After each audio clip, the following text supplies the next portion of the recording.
Hello बच्चों, कैसे हो आप सब। आज हम डिस्कस करेंगे सबसे इंपॉर्टेंट टॉपिक क्लास 9 का, Kepler's law of planetary motion. Class 9 gravitation chapter में that is very important topic, Kepler's law of planetary motion. ठीक है, तो पेन पेपर लेके रेडी हो जाओ बच्चों। क्लास 9 में जो साइंस है उसमें ग्रेविटेशन चैप्टर का एक टॉपिक है, उसे कहते हैं Kepler's law of planetary motion. Kepler's law of planetary motion. ठीक है, ये पहले ऐसे साइंटिस्ट थे जिन्होंने प्लैनेट्स के रिवोल्यूशन के बारे में कुछ बोला कि प्लैनेट कैसे किस पाथ पे रिवॉल्व करते हैं सन के चारों तरफ, या सन प्लैनेट के चारों तरफ रिवॉल्व करता है। ये सब चीजें इसमें बड़ा क्लियर किया है। Kepler's law of planetary motion, ये मेन हेडिंग है। इसमें आपको प्रूविंग नहीं है, बस डेफिनेशन है, उनके स्टेटमेंट है, 3 स्टेटमेंट। ठीक है, तो यहाँ पे आप नीचे लिख लीजिएगा Kepler's, there are 3 laws, there are 3 laws. ठीक है, 3 लॉज थे। पहला लॉ था बेटा, फर्स्ट लॉ जो था लॉ ऑफ ऑर्बिट्स था, लॉ ऑफ ऑर्बिट्स। ठीक है, दूसरा जो आपका लॉ था उसे बोला गया लॉ ऑफ एरिया। अब तीसरा जो लॉ था that was called law of periods. ठीक है, ये these are the 3 laws, law of orbits, law of area and law of periods. Understood this point? This is very important concept. Law of orbits, law of area and law of periods. ठीक है, तो one by one हम इसको explain करेंगे। Law of orbits, और एक चीज आपको बता दें इसको डिस्कस करने से पहले, इस टाइप का जो शेप होता है उसे ओवल शेप कहते हैं, या मैथमेटिकल लैंग्वेज में इसको इलिप्टिकल पाथ कहते हैं। इलिप्टिकल पाथ, ठीक है, ओवल शेप होता है एक के आकार का। ये वाली जो एक्सिस होती है इसे मेजर एक्सिस, और ये वाली जो एक्सिस होती है माइनर एक्सिस। ये जो होता है मेजर, मेजर माने बड़ा पा, तो बड़ा एक्सिस, मेजर एक्सिस। ठीक है, और इस वाले पोर्शन को क्या कहेंगे अपन, माइनर एक्सिस। समझे बात। नेक्स्ट जो पार्ट है, याद रखना, नेक्स्ट जो पार्ट है वो सबसे इंपॉर्टेंट क्या है। नेक्स्ट पार्ट जो होता है इसमें 2 फोकस पॉइंट होते हैं, S1 and S2। S1 S2 को बोलते हैं अपन focus, these are called focus. Plural form इसका फोकी होता है, FOCI। ठीक है, फोकी। S1 ये दोनों फोकस होते हैं, बट इसको कॉमन में 2 हैं, एक से अधिक होने की वजह से इसको क्या करते हैं अपन लोग, प्लूरल फॉर्म इसका क्या हो जाएगा, फोकी, FOCI या फोकाई, जो भी कहना चाहो। तो ये अबाउट द ओवल से पाथ है। ठीक बच्चों, इसको पहले आप नोट कर लीजिए अच्छे से।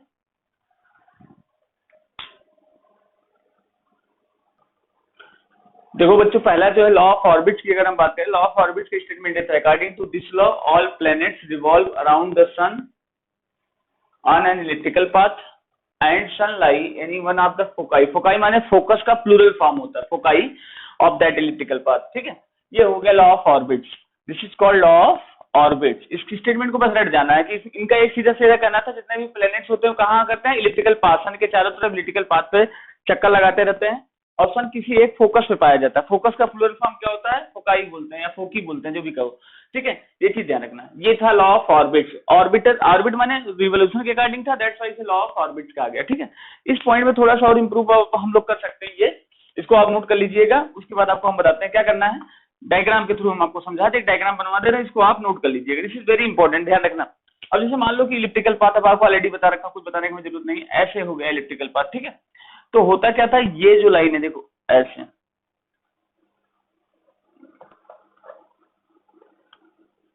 कुछ बहुत ही चिपटा बन गया, शार्प बन गया है ना, ऐसे। और भाई एक ऐसे, देखना, ध्यान समझना। तो सन कहीं एक जगह पाया जाएगा, मान लो सन यहाँ पाया जा रहा है। ठीक है, ऐसे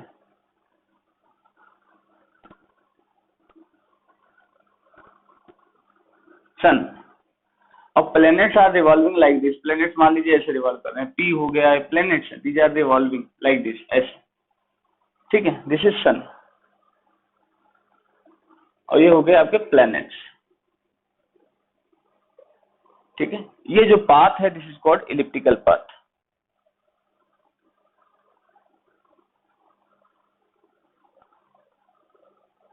सारे प्लेनेट अपने ऑर्बिट्स में ऐसे ऐसे घूमते रहते हैं। इनका कनेक्शन यहाँ भी हो सकता है, सन यहाँ भी हो सकता है, या यहाँ भी हो सकता है, 2 होते हैं। मान लो एक ऐसा, एक क्या है, एस डैश है, लेकिन इस समय मान लो यहाँ पाया जा रहा है, सन किसी एक जगह फोकस पे पाया जाता है, और प्लेनेट उसके चारों तरफ यूं यूं चक्कर लगाते रहते हैं। ठीक है, इसको आप ड्रॉ कर लीजिए बच्चों।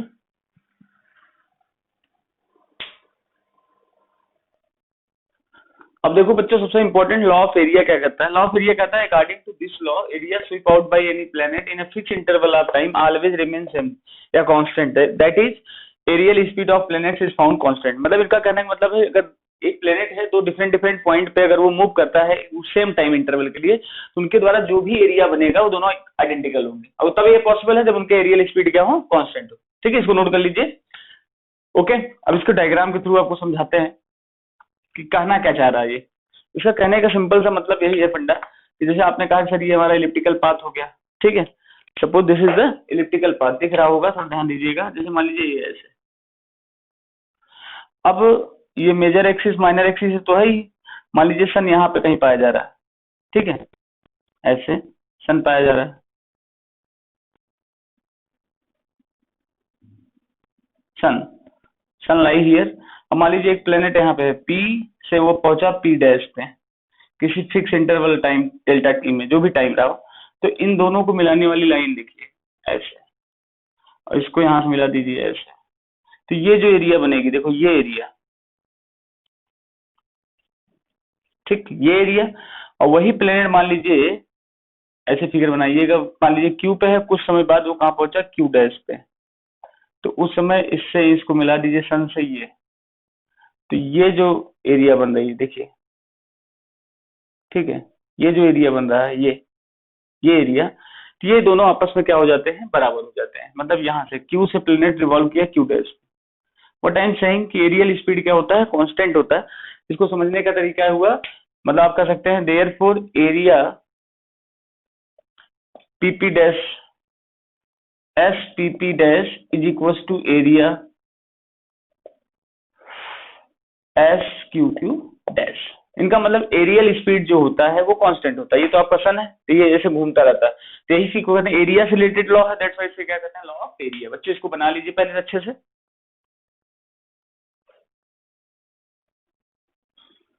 ठीक है बच्चों, अब देखो तीसरा लॉ जो है लॉ ऑफ पीरियड्स होता है। इसका स्टेटमेंट ये है, लॉ ऑफ पीरियड्स में according to this law square of time period of planet revolving around the sun is directly proportional to the cube of average distance between sun to that planet. इसका मतलब ये हुआ कि जैसे इसको figure हम समझाते हैं, पहले इसको आप नोट कर लीजिए। स्टेटमेंट है, स्टेटमेंट ही है, प्रूविंग तो है नहीं, आपने बस तीनों स्टेटमेंट लिख देना अगर आता है। State the Kepler's law of planetary motion, this is very important, 11th में भी आपको पढ़ना पड़ेगा ये चीज, बट उसमें प्रूविंग भी थोड़ा बहुत है। ठीक है, इसको नोट कर लीजिए।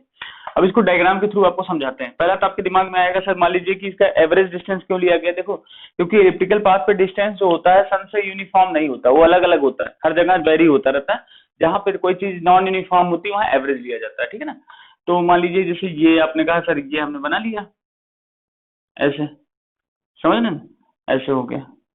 अब मान लो भाई सन यहाँ पे पाया जा रहा है, सन यहाँ पे है, ठीक है, सन है ये। अब कोई प्लेनेट ऐसे रिवॉल्व कर रहा है, प्लेनेट है ऐसे यू रिवोल्यूशन ले रहा है, तो एक चक्कर करने में इसके द्वारा जो टाइम लगा वो टाइम पीरियड होता है, टी हुआ।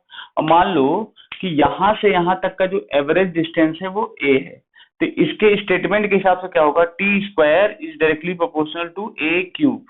प्रोपोर्शनल साइन जब हटा तो एक कांस्टेंट आया के ए क्यूब, ठीक है। एक के को क्या कहते हैं? प्रोपोर्शनैलिटी कांस्टेंट, या लिख सकते हो वेयर के इक्वल कांस्टेंट,